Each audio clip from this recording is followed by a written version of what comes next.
जब भी कोई दवा दुनिया में आती है तो पहले वो ह्यूमन ट्रायल से होके गुजर के जाती है। ह्यूमन ट्रायल में उसकी जो अवधि होती है average, that is about 6 months, और करीब 1000 के करीब वॉलंटियर्स होने जरूरी होते हैं।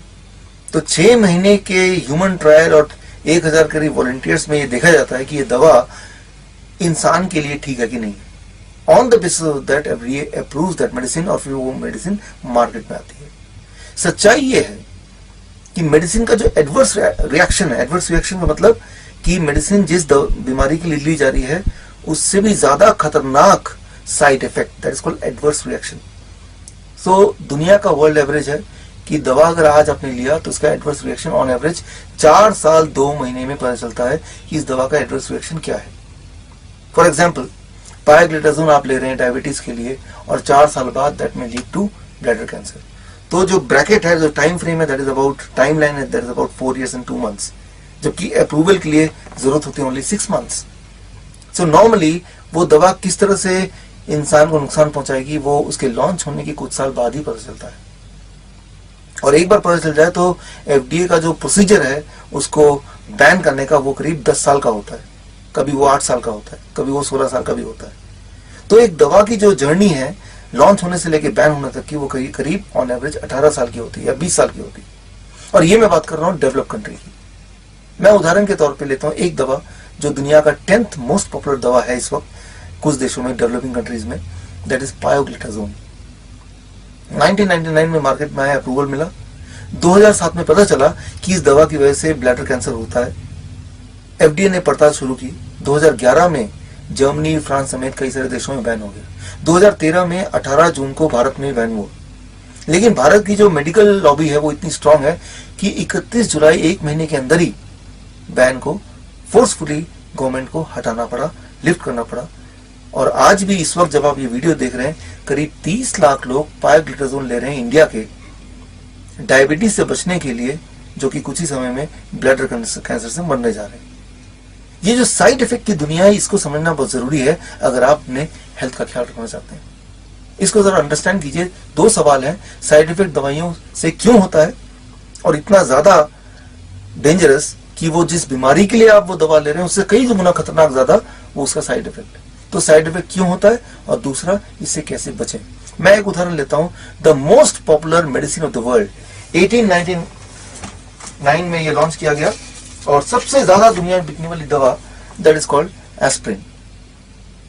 हार्ट का पेशेंट हो, ब्लड प्रेशर का पेशेंट हो, डायबिटीज का पेशेंट हो, कोई कोलेस्ट्रॉल की दवा ले रहा हो, यूं ही डॉक्टर मुफ्त में दवा लिख देते हैं इस उम्मीद से कि ये ब्लड को थिन करेगा और एक्सपेक्टेड या फोर्थकमिंग हार्ट अटैक से बचाएगा। इसके अंदर एक एक्टिव इंग्रेडिएंट है that is called acetyl salicylic acid और उसका मोड ऑफ एक्शन है, उसका केमिकल पाथवे है, वो ब्लड को थिन करता है। यानी कि हार्ट अटैक होने से पहले वो क्लॉटिंग होती है, उस क्लॉटिंग से आप बच सकते हैं और आपकी हार्ट अटैक एक्सपेक्टेडली ये दवा रोक सकता है। इसी उम्मीद से अनगिनत लोग रोज इसको खाते हैं, इसको कंज्यूम करते हैं।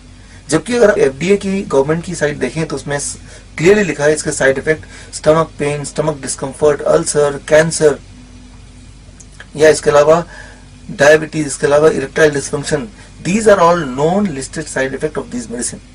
एक तरफ तो ये आपको हार्ट की डिजीज या हार्ट डिजीज से जो हार्ट अटैक है या ब्रेन स्ट्रोक उससे बचाता है, दूसरा it may lead to excessive bleeding, brain haemorrhage etcetera.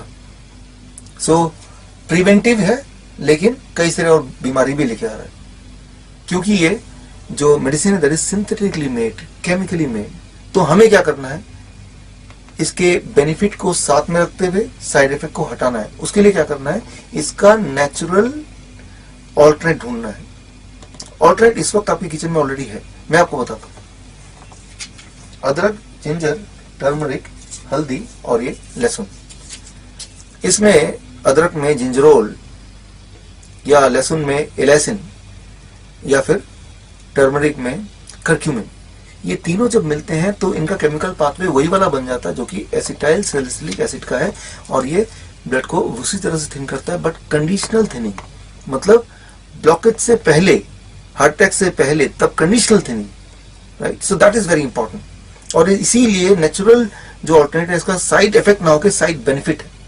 यानी कि ना केवल ये आपको राइट टाइम पे ब्लड को थिन करेगा और आपको प्रोटेक्ट करेगा हार्ट अटैक से, एक्सपेक्टेड हार्ट अटैक से, एक्सपेक्टेड ब्रेन स्ट्रोक से, आने वाले ब्रेन स्ट्रोक से, फोर्थकमिंग ब्रेन स्ट्रोक या हार्ट अटैक से, बल्कि it will help in curing erectile dysfunction, in curing diabetes, in curing any kind of tumor or ulcer in the stomach, in boosting the immunity, in curing lung infection.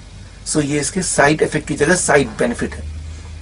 इसको पूरी तरह समझना अगर है तो उसके लिए मैं आपको सिंपल उदाहरण देता हूं. मान लीजिए मैं आपसे पूछता हूं कि आपके शहर में सेफ ड्राइविंग स्पीड क्या है. आप बोलेंगे let's say 40 kilometre per hour. मैं अपनी गाड़ी में कुछ ऐसी सेटिंग करता हूं कि जब भी मेरी गाड़ी चले वो 40 किलोमीटर पर आवर की स्पीड से ही चले, ना ज्यादा तेज ना कम. Can I call it a safe driving speed? It can be highly dangerous. ये काफी ज्यादा डेंजरस हो सकता है. एज एन एक्सपर्ट ड्राइवर हर पल आप देखते हैं, आउटसाइड फीडबैक लेते हैं, अकॉर्डिंगली आप अपने स्पीड को लगातार बदलते रहते हैं. कई बार जब आप ओवरटेक करते हैं किसी और गाड़ी को तब 100 किलोमीटर पर आवर भी सेफ ड्राइविंग स्पीड बोला जा सकता है. That is conditional. So that's what I call as intelligent nutrition. That's what is the natural thing can do, जो कि सिंथेटिक चीज नहीं कर सकती है. इस बात को समझना अगर है, साइंटिफिकली अंडरस्टैंड करना हो तो गुंटूर ग्लोबल का 1999 नोबेल प्राइज विनिंग साइंस पढ़िए, आपको समझ आ जाएगा. और ये artificial counter part that is acetyl salicylic acid जो सिंथेटिकली प्रोड्यूस किया गया, वो ये वाला काम क्यों नहीं कर सकता, इसको अगर समझना है तो आप पढ़िए Nobel prize winning science 1982 John Vane. तो सारी चीज क्लियर हो जाएगी. मतलब ठीक इसी तरह से ब्लड प्रेशर की दवा की बात करें, डायबिटीज की दवा की बात करें, फीवर की बात करें, हेडेक की बात करें, स्टमक एक की बात करें, कैंसर की बात करें, सारी ये दवाइयों के आप नेचुरल ऑल्टरनेटिव अपने घर में अपने किचन के सामान से इसी वक्त बना सकते हैं.